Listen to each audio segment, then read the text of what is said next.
go ahead and talk about Francis. Hey, Francis. Francis is the only frog today that I'm going to hold in my hands, and the others are going to stay in their tanks or enclosures, display enclosures. So this is Francis, the African bullfrog. Francis is also known as a pixie frog, which comes from their scientific name, and their scientific name is Pixie-cephalus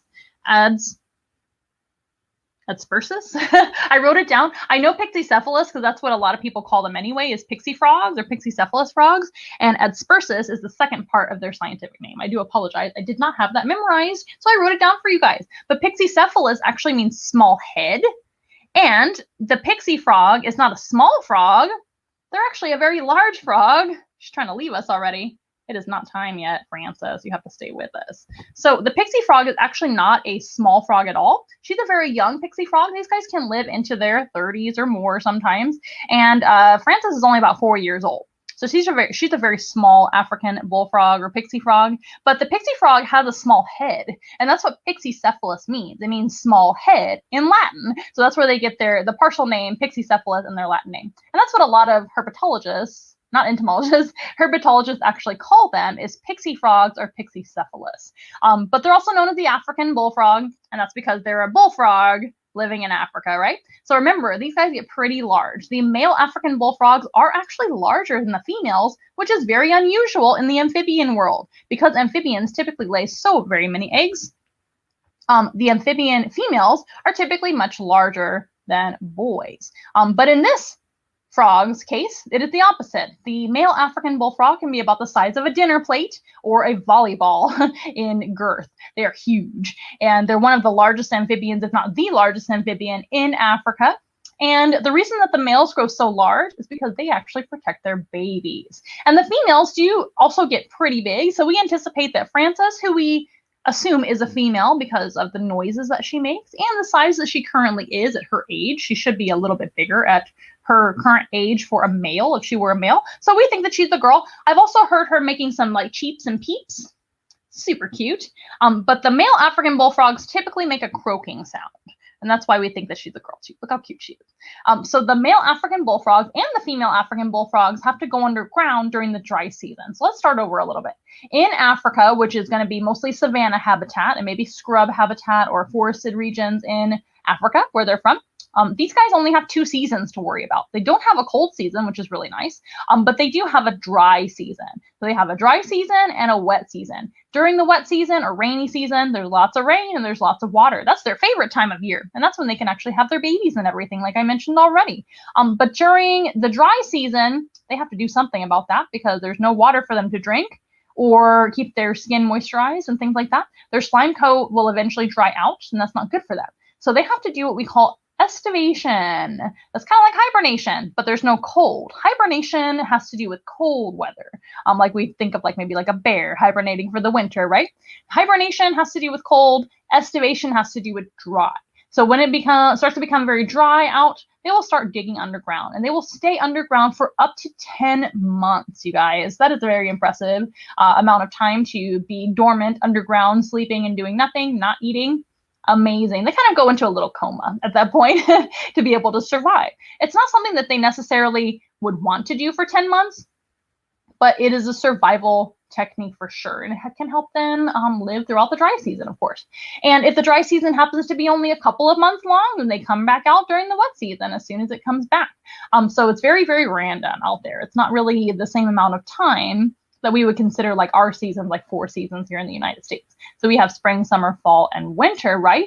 And they're all a pretty a predictable amount of time each year. Sometimes our winters can be longer than others, etc. But for creatures living out in the savannas of Africa and other similar habitats, they will not really know how long the dry season is going to be sometimes. Sometimes just a few months, sometimes up to 10 months. So that's not good for them, right? So they would prefer to come out a lot sooner than that. So if the rainy season comes back in a few months, great. And then they will start to wake up underground. They will start waking up because of the trickling water, basically waking them up with a little shower, I guess, a trickle. And they will start waking up. And then they will start digging up out of the ground. They pop out of the ground like little zombies and start looking for water immediately. So a male African bullfrog, the males, will typically come out first. and they will start looking for bodies of water. It could be a river, it could be a lake, it could be a stream, it could be a pond, could be a puddle for all they care. So just something that they can basically establish their territory. And they start singing as soon as they find a body of water that they think is suitable for them and a good place to start having babies, etc. They'll start singing. And the African bullfrog males, they kind of sound like a burp when they sing, right? Like any bullfrog sound. It's kind of like a croak, croak, croak, croak.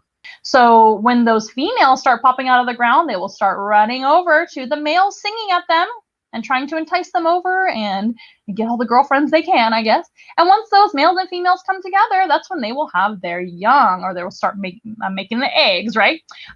Male and female come together for breeding, and then fertilization actually happens in the water as the mom frog is laying those eggs. And these guys can have up to 4,000 eggs in one, like, clutch or one brood, I should say, for a frog, right?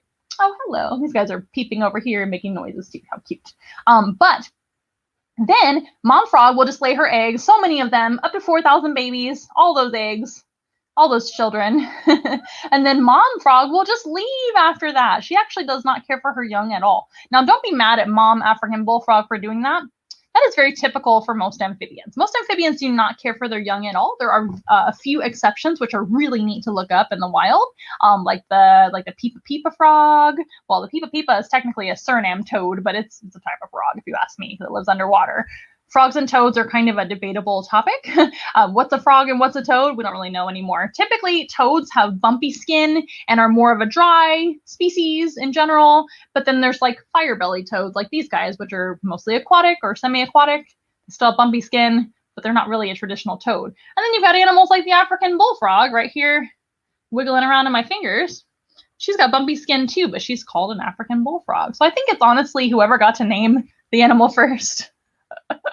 She's trying to leave us, I tell you. They're strong. It's really kind of whoever got to name the animal first, whether or not they want to call it a frog or a toad. So that is very debatable. These frogs are fantastic at their vision and all the 5 senses, like I mentioned. But these guys have amazing senses, like I mentioned. They use their vision mostly to hunt, and they are very, very stimulated by movement. If you think about it, bugs are typically moving around all the time. Even rodents and fish and birds typically have a lot of movement, so that will stimulate them to want to eat it. And they are little gluttons. Frogs definitely typically are cannibalistic, but let's talk about, which means they eat each other, but let's talk about some that are not. So right here, we do have our friendly, social, fire-bellied toads, and we do have 3 of them in this little mini habitat, which again, of course, is not their regular habitat. They have a much, much larger habitat behind the scenes, and when they are done with this program, they will go right back to their home. So please don't worry. This is just so you guys can see them because they're awfully small, and you might be wondering why I'm not holding them like I was with Francis. Well, it is really not a good idea to hold most amphibians. They all have a slime coat on their skin, which is very sensitive and absorbs all sorts of things from your skin, from anything that you have touched, etc. I made sure to rinse my hands with dechlorinated water before I held Francis. So I did start with her before I was touching too many things. And with these guys, number one, they're more fun to show swimming around and being little synchronized swimmers in there. Not so synchronized, but super cute. And also they're very wiggly. They don't really like to be held, and they won't sit still. Francis wasn't even sitting still today, but she normally does. Sits still just fine. And also it's not good to hold amphibians too much. Francis is really the only one that I hold out of all of our amphibians, and I really keep that to a minimum as well. So I want to encourage you guys out there, if you ever see a frog or a toad or anything in your backyard, a newt, salamander, please don't pick them up. It's really not good for the average person unless you're studying them for your herpetology studies. You're a herpetologist or some kind of zoologist doing, maybe you're studying them for some reason. You're trying to get numbers for their conservation, or you're trying to for anything like that. That is okay. I'm not talking to you guys. I'm talking to the average person, especially you kiddos out there. We don't pick up frogs and toads. We know better nowadays. And number one, we can actually cause them to absorb anything that's on our skin. Could be hand sanitizer, soaps, could just be the oils from your skin, because guess what? Humans are kind of gross and we have oily skin, and that can actually be harmful to most amphibians. So we want to make sure that they stay nice and clean, just the way that they're supposed to be. And that slime coat can regenerate and actually keep them nice and healthy and moisturized like they're supposed to be, right? That's part of their survival. And a lot of amphibians do also breathe partially with their skin too, even when they are frogs and have lungs and everything like that. But it's really important to leave them alone. Just take a look and say thank you, because they eat a lot of insects for us. They eat mosquitoes, flies, gnats, roaches. All the above are harmful pests to humans, and to many animals, and they can actually cause diseases when we have too many of those bugs. And I'm ready for less diseases on the planet. I don't know about you, but frogs really help us out with all of those pesky insects. Lately it's been shakers as another pesky tiny insect that small frogs like this, maybe not this species in your backyard in the United States if you live here, but similar frog species to the fire-bellied toad can actually take care of for us. So we have all sorts of frogs and toads and salamanders, newts, and underwater salamanders too, that can eat a lot of insects and other pests for us right here in the United States. If you happen to live in the United States where I live in Texas, right? We have all sorts of amphibians that help us out. And there's all sorts of other natural predators of insects that can help us out with those too. But these guys are actually a oriental species. So they're mostly found in Asia and sometimes in Europe as well. But this is actually the fire-bellied toad from Asia. So the Asian fire-bellied toad or the oriental fire-bellied toad. And there are different types of fire-bellied toads, and they get their name, the fire-belly, from their orange or red belly. As you can see on their dorsal or their back, where you would see most of the time if they weren't swimming, and they're still moving around like crazies in there, they are green with black spots, and that helps them to actually camouflage when viewed from above. I'm sure you can see them moving around and showing you their two different colors that they have. So they have mostly green, like I said, with black spots, and then they have orange or red belly with black spots on their ventral, which is their belly side. But the dorsal is going to blend in nicely with the natural environment. This is actually a diurnal species, which means that they're out during the day, and they can be out during the day because they're actually poisonous.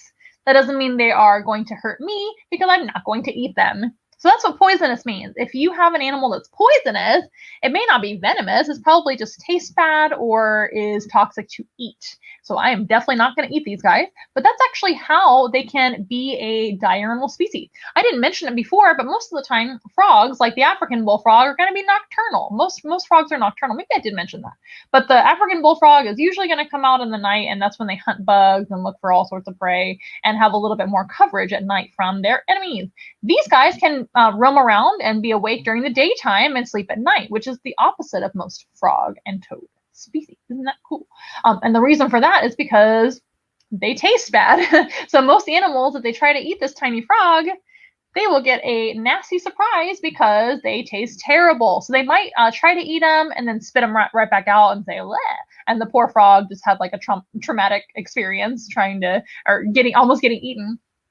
And hopefully they're okay after that. Sometimes they do get eaten by certain animals. Sometimes snakes and lizards eat them. They don't have as picky of a palate, I guess, as other animals like birds and mammals and things like that. But most animals across the board that try to eat them, they don't want to eat them because they just taste nasty, or it might even make them sick to their stomach. So they are toxic. And they do warn their predators that they are gross by having bright colors. So of course their dorsal side is going to be green with black spots. That helps them to camouflage. So if they're not seen at all, great, and they can just be left alone that way and just hide. But if they feel threatened and they feel like somebody is trying to get them, the predator's coming a little too close, they will actually show their belly, and they'll do what we call a canoe maneuver, or canoeing. And that means that their whole body can make a little boat shape, like my weird hand. Did you guys know that I was double jointed? So my hand is not the average, doesn't have the average ability. Please don't try this at home if you're not double jointed. I don't want you to hurt yourself at home, kids. But we would love to see you each and every Wednesday at 6:30 p.m. Central. We'd love to see you next time here at Once in a Wild Wednesday. And again, if we can help you with any programming, or if you have any questions about your pet care at home or wildlife in your backyard or animal questions in general, always feel free to ask us on social media or with my number right down below, and I can help you out. That is what I'm here for. So I hope you have a great rest of your evening. Take care, and we'll see you guys next time.